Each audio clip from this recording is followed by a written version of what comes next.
Analysing receivables. A receivable represents a company's claim on the assets of another entity. An accounts receivable records the amount that a company has a right to receive. Any investor, creditor, or manager of a company should be interested in how well they manage its accounts receivable. A receivable is an uncollected sale, so in general, better collection means better management of receivables. Horizontal analysis is a method of analyzing a company's account balances over a number of reporting periods. This is conducted by subtracting the prior year balance from the current year balance, then dividing that total by the prior year balance. So let's have a look at the data of the accounts receivable balance from Apple. As shown on their balance sheet, there was an increase in the balance from September 2016 to September 2017. By substituting these values into the formula, we can deduce that this was a 13.5% increase.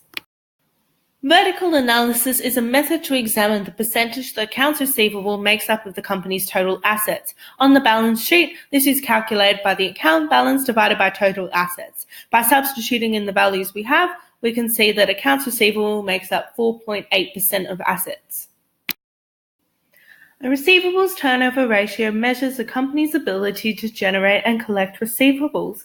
This compares a company's credit sales during a period to its average receivables balance.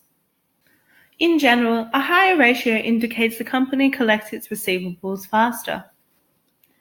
It's calculated by dividing the credit sales by the average receivables, and average receivables is beginning receivables plus ending receivables divided by 2. So by using the data of this made-up company, we can substitute these values into the formula and see that the company has generated the receivables and collected them 11.76 times during the year. The days in receivables ratio converts the receivables turnover ratio to express a company's ability to generate and collect receivables in days. The ratio of 31.09 indicates that it takes about 31 days between selling an item and collecting the receivable. The allowance ratio is a comparison of the allowance for doubtful debts divided by gross receivables, where gross receivable is net accounts receivable plus allowance for doubtful debts. This measures the percentage of receivables that are expected to be uncollectible in the future. By looking at the data of the Institute of Chartered Accountants Australia, we can see that they expect 0.9% of their receivables to be uncollectible those years.